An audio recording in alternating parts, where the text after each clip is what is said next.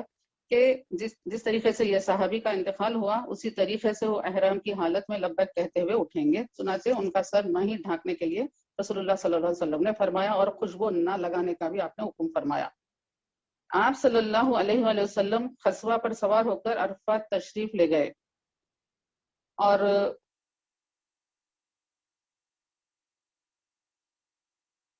پھر مزدلفہ آپ تشریف لے جانے کے بعد وہاں پر وقوف فرمایا۔ چونکہ ہم پچھلے اتوار کو یہ پوری تفصیلات سن چکے ہیں اس لیے میں صرف خطبے کے اوپر یہاں پہ اپنا کلام رکھ رہی ہوں۔ آپ صلی اللہ علیہ وآلہ وسلم نے فرمایا پورا مزدلفہ وقوف کا مقام ہے سوائے بطن محسر کے، یعنی کہ ان مقامات کی نشاندہی رسول اللہ صلی اللہ علیہ وسلم نے فرما دیا ہے کہ یہ وہ مقامات ہیں جہاں پر اللہ تعالیٰ کا عذاب نازل ہوا تھا، تو ان عذاب والے مقامات کو چھوڑ کر دوسرے تمام میدان میں وقوف کیا جا سکتا ہے، مزدلفہ میں قیام کیا جا سکتا ہے۔ 10 ذی الحجہ کی رات مزدلفہ میں گزاری، صبح کی نماز کے بعد مظلوم و ظالم کے بارے میں اپنی دعا کو دہرائی، کچھ دیر بعد چہرے پر تبسم کے آثار نمودار ہوئے۔ حضرت ابوبکر رضی اللہ تعالیٰ عنہ و حضرت عمر فاروق رضی اللہ تعالیٰ عنہ نے پوچھا یا رسول اللہ صلی اللہ علیہ وسلم، اللہ آپ کو ہمیشہ مسکراتا رکھے، اس تبسم کا سبب کیا ہے؟ آقا کریم صلی اللہ علیہ وآلہ وسلم نے فرمایا ابلیس کو جب یہ معلوم ہوا کہ اللہ تعالیٰ نے میری دعا قبول فرما دی تو وہ روتے ہوئے اپنے سر پر مٹی ڈالنے لگا، اس کی یہ کیفیت دیکھ کر مجھے ہنسی آئی۔